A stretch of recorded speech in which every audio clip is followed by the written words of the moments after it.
The generation of Welshmen who fought in the First World War is now long gone. The old soldiers have all passed away. What survives is their first-hand testimony, along with that of the women and children they left behind, recorded in interviews, filmed over the last decades of the 20th century. I could go shopping and forget to bring something that only happened yesterday, but I don't forget what happened in World War I and the things that I saw. This is the story of the Great War, in the words of the Welsh men and women who lived through it. I'm trying to forget the First World War and all I did and what happened. I'm sorry for those that I destroyed, but I had to do it. It was either them or me.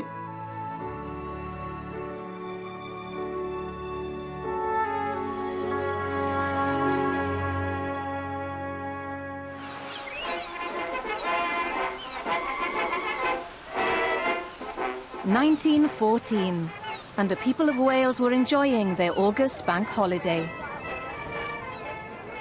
I can remember that we were all very excited because we were going on a Sunday school trip to Llandudno.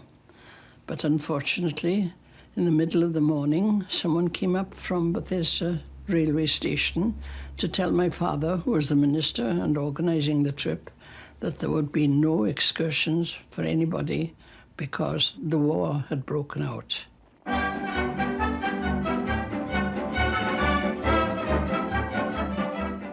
The national mood was largely one of excitement. While there was no compulsory conscription at first, young lads across Wales were encouraged to volunteer. Some of the most enthusiastic cheerleaders urging them on were men of the cloth. In North Wales, the most notable was Reverend John Williams Bryn-Shenkin, a staunch ally of the Chancellor of the Exchequer, David Lloyd George. Dyn mawr tal, corff cry, deniadol, llais ardderchog nhw, pregethwr gwirioneddol dda. Ond syndod mawr oedd ei weld o mewn siwt milwr. Siwt cyrnol.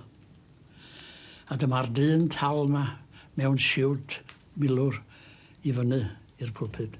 Ac na hogyn ifanc iawn o'n I, mae siŵr nad o'n I mond ryw 9 oed, 10 ar y mwyaf. A dwi'n cofio destun o. Cyfiawnder a ddyrchafa genedl.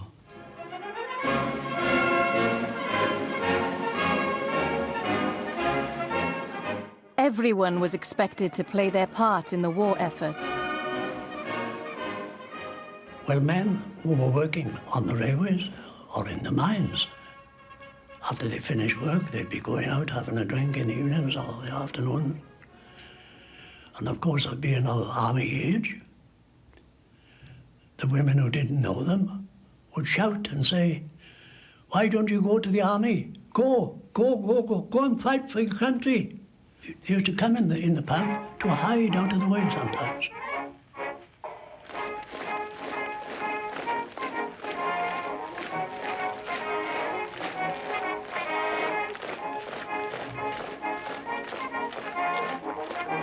The only young man that I can remember going to war was a young son of the caretakers of the chapel who lived in a house adjoining the chapel.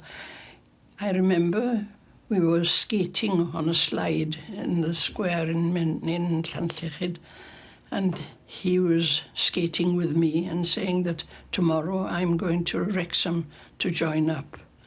And he went, he must have been about 17, 18, and he went the next day and he never came back.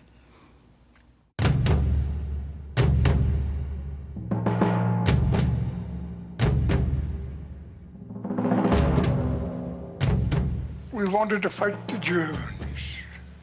That was the main thing, to get at the Germans. I don't know why. And we went to war full of it, you know, with no knowledge at all of what it would be like, or fighting of any sort.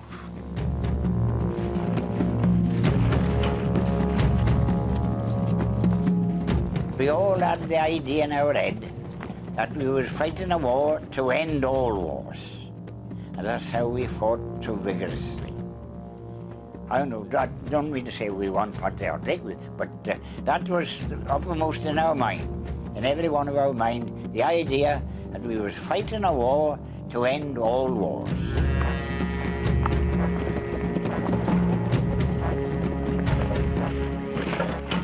I was working in the colony, and there were people joining up, you know, and I thought, oh, well, my brother-in-law, we discussed it, and we decided to join up.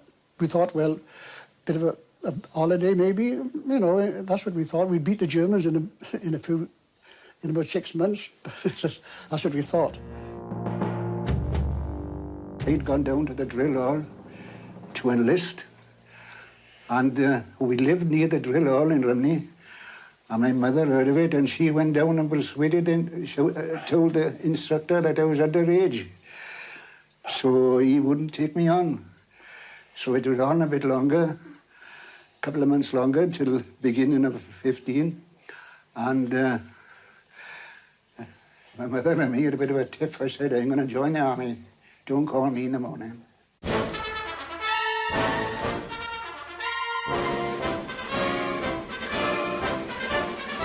273,000 Welshmen took part in the war. Welsh soldiers were initially accommodated in seaside resorts like Rhyl and Llandudno before being sent to the south of England, from where they would cross the Channel. A very curious incident happened at Southampton the evening before we embarked on active service. I remember three of us, three bosom pals, going to a phrenologist, a renowned phrenologist at that. And I remember spending the last 10 shillings of English money that I had in my possession. So I asked him, how long is this war going to last? I was under the impression 6 months. He said, oh, my dear man, he said, it's 1914. I'll speak to you probably 1919, he said like that. Well, that dropped my sails terrible. He said, have you got another thing that you'd like to ask? I said, yes. After being through it all, are we going to return? And he hesitated a little and said, the first two, they will not return. But you will return, he said like that. You'll go to a hospital and you'll go through the tribulations of war, but you will come back safely. Well, I was the only one that came back out of three.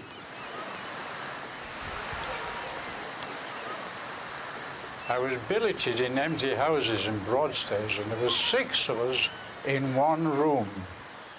We left there on a Thursday night for Dover, and we went out to France. Sunday, we were in the trenches. Ordinary Welsh lads were about to experience a conflict unlike any in history.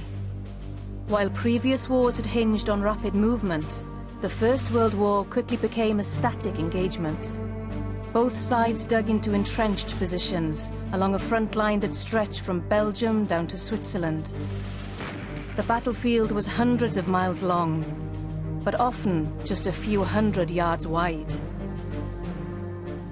The conditions were terrible. All you could see around about you was shot-up guns and empty ammunition boxes and dead horses and dead soldiers. Hundreds of dead soldiers. 4 of the boys that were with me in that room on the Thursday were killed on the Sunday.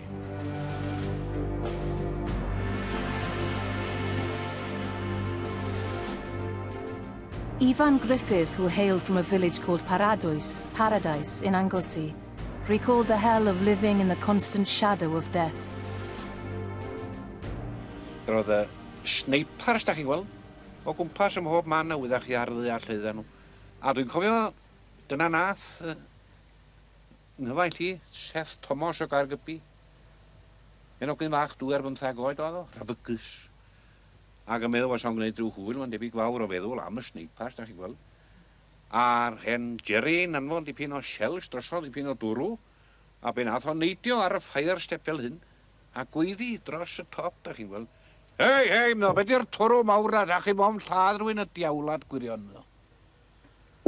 Wel, oedd yr sneipar, da chi'n gweld, a'i riffl wedi ffixio ar union y lle yma.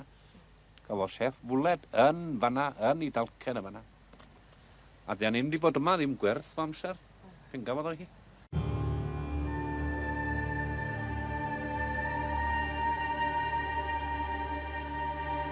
Snipers weren't the only enemy that Welsh soldiers faced. At night time, you'd wake up sometime in the night, a rat nibbling at your ears. It was always the ears. Well, they were rats as big as rabbits, you know, they were terrific. And of course the dead bodies and everything they had, you see the rats, they had everything. And there were enormous rats. A sergeant had the lobe of his wife, of his ear, half bitten off, clean.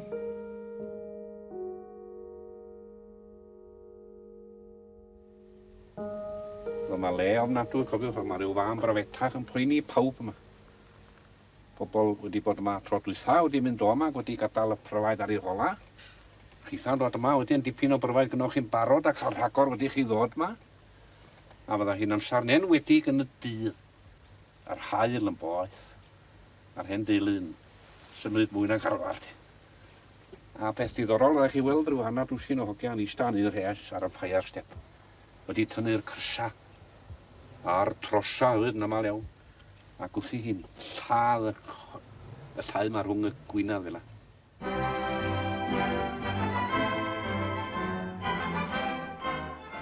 It was very, very slovenly and ugly.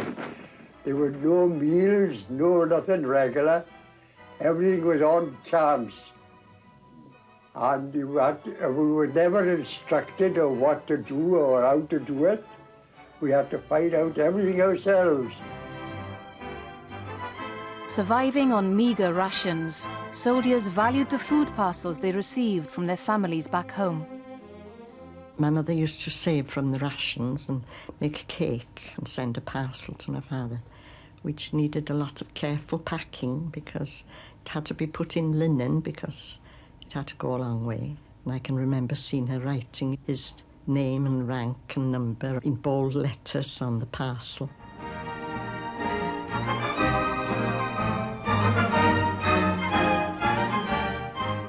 The comradeship between the men was excellent. For instance, if anybody had a parcel, and a parcel with something to eat in, the parcel would be opened immediately and shared out as far as it would go. And it was the same with cigarettes or tobacco. Share. As well as food and cigarettes, soldiers in the trenches were given a daily ration of rum. The real purpose of rum, from my experience, was in the night to keep the chill out of your tummy, to stop you getting chill in your tummy. And one episode I remember was that Colonel Batman and his pal stole a jar of rum. And they drank so much of it that they regurgitated and they died.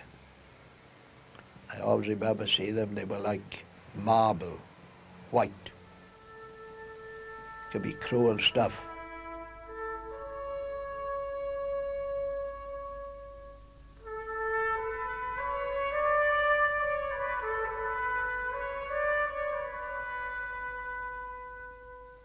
The first shock of people being killed only lasts for about 3 or 4 days. You could get used to the filth of your body, not having a clean change for months on end. And you can even get used to that. And you can even get used to hunger. And definitely you can get used to seeing people being killed around about you.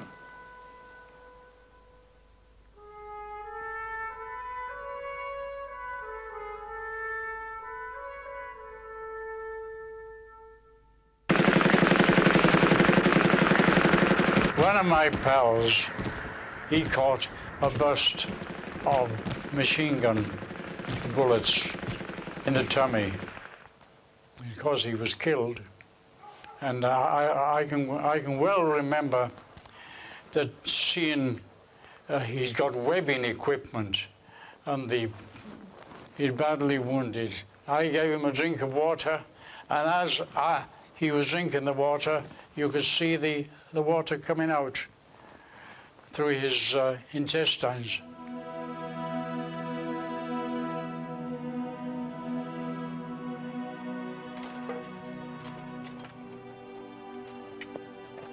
Donovan from Cardiff was cut across here, his inside was out, and he just seen his 20th birthday, and then the last words I heard him say, "If my mother could see me now." And then I turned around and I shouted, "Brewster, stretcher better, Brewster," I said, "come here." And of course mortification had set in, and I think he died in a very, very short time. Most casualties at the front were not killed or wounded by bullets, but by the devastating explosive power of mortars and shells.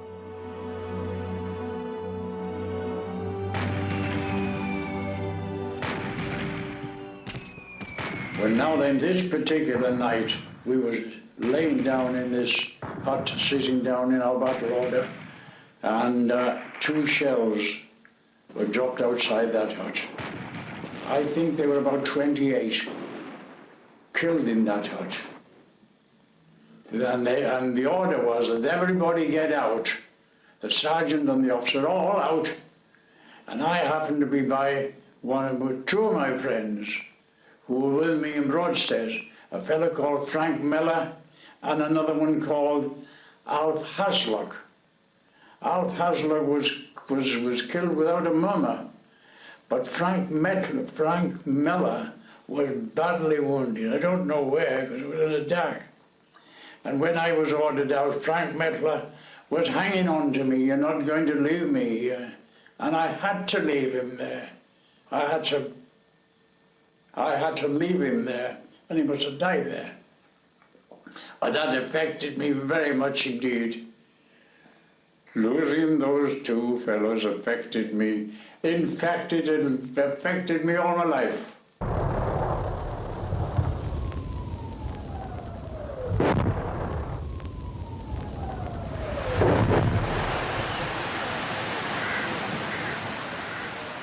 We had a very bad shelling, and sometimes we chanced carrying a Red Cross flag. You'd go out with a couple of sandbags, and you'd pick up an arm here, a heart there, a head there, torso somewhere else, God knows what. That's what you had to do. Those are the horrible things that I don't want to talk about.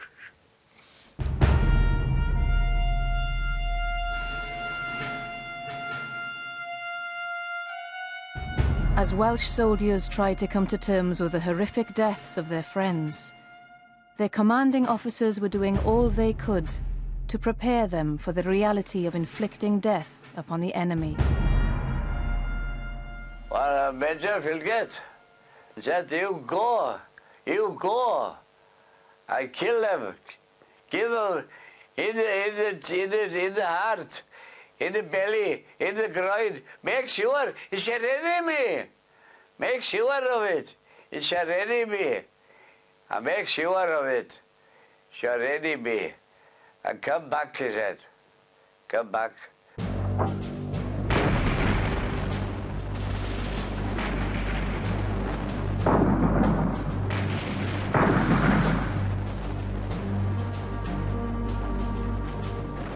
You must remember, if you went into a trench and took a few prisoners, perhaps, and wounded a few, you daren't move on and leave a half German there and get shot in the back with enough life in him to draw his Luger and shoot you. You had to fill him. That's war.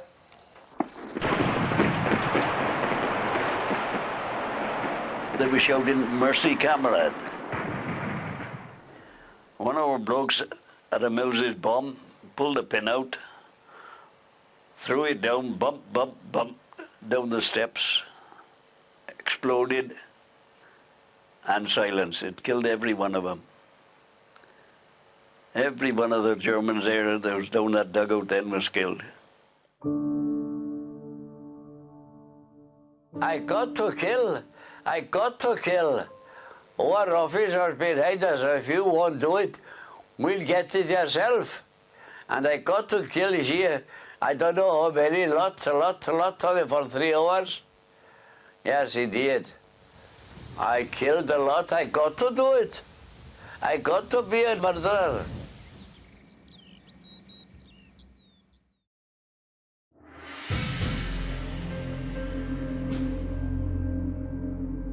One battle, above all, has come to symbolise the bravery and sacrifice of Welsh soldiers in the First World War. It came in 1916, when, after 2 years of deadlock, the Allies planned to break through the enemy lines with a major offensive in the Somme. The job of attacking German troops dug in at Mametz Wood was given to the soldiers of the 38th Welsh Division. They'd been marching for days to reach the battlefield. Being a signaller, I had a little bit of knowledge of possibly where we were going. You have to do, you acquire that knowledge. So I didn't know about the Somme, but we were going south. We're singing the old war songs, you know. Well, Long Way to Tipperary, and similar like that. We would have agony. And when we'd have our 10 minutes fall out every hour, when they start the march again, everybody be trotting, you know, to get their feet back into trim again. And they shot us straight into Mametz from there. We was dog-tired going in to the shambles. The Welsh division was composed almost entirely of inexperienced soldiers who'd volunteered following the outbreak of war. At Mametz, they got ready to face the crack troops of the Prussian Lehr Regiment. Our battle order was haversack on the back, holding iron rations, one dressing, and a cape, the waterproof cape, or you could use it as a bivouac, or a ground sheet, or it was eventually a coffin if you wanted it. The soldiers of the Welsh division were told by their officers that in order to reach Mametz Wood, they would have to advance uphill over 1,000 yards of open ground. He gave us a bit of a lecture. He went along telling us that whatever happened, don't stop with it, even if it's your brother, don't stop with it, because if you're anticipating so much casualties, that everybody would be required when we got to the wood, you know, not to stop to look to anybody. So they were expecting quite a few casualties. We were going to go over the top, and the officer was walking up and down the trench there, and of course he was bulled up, was run, and he was saying 10 minutes, 9 minutes, 8 minutes. When the order came about 4:45, number 1 wave, over. It was synchronized along with the NCOs responsible, and over I went in the first wave. Advancing over open ground, the Welsh soldiers were easy targets for German machine gunners positioned ahead and to the right of them. Well, they allowed us to come, which was very clever of them. Well, I would say clever, it's what we would do. They left us, come and say, about quarter of a mile, see, with that, before they started peppering us. And my God, they didn't have pepper too.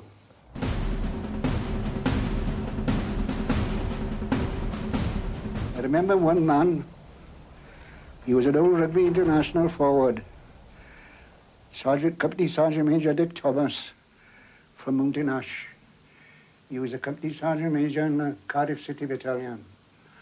And he was a big, huge man, lying down in front of me, not far in front of me.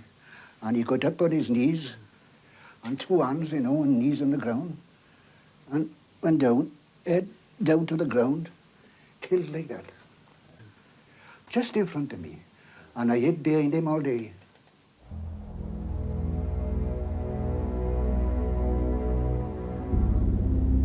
It took 4 attempts over 2 days with heavy casualties before Welsh soldiers finally reached Mamet's Wood. Once there, they faced the task of attacking German troops dug in deep among the trees. I went through into the wood, up to the edge of the wood. And when I looked at the wood, it was all demolished. Branches down, trunks stripped, trunks lying down, stumps on the ground. But the undergrowth was terrific. The undergrowth was terrific. It was a devil of a job to get through.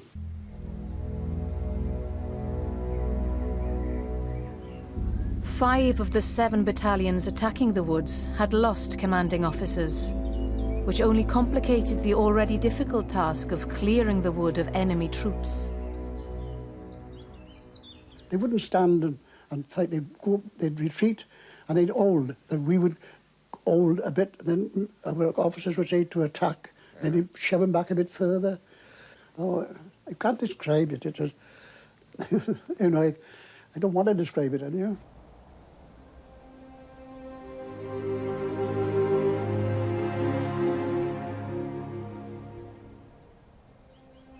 Five days after the Allies had started their attack, Mamet's Wood was finally taken. Almost 4,000 soldiers of the Welsh division were wounded, missing, or dead. In nearby High Wood, the Royal Welsh Fusiliers sustained another 249 casualties. The wood itself was littered with dead bodies on both sides. Hand-wounded. It was a terrible battle. And I will remember that as long as I live. Because I lost a lot of my friends.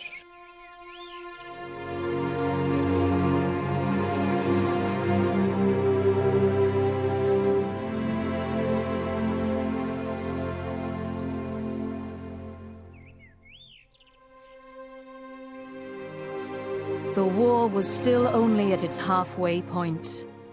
More than 2 years of bloodshed still lay ahead.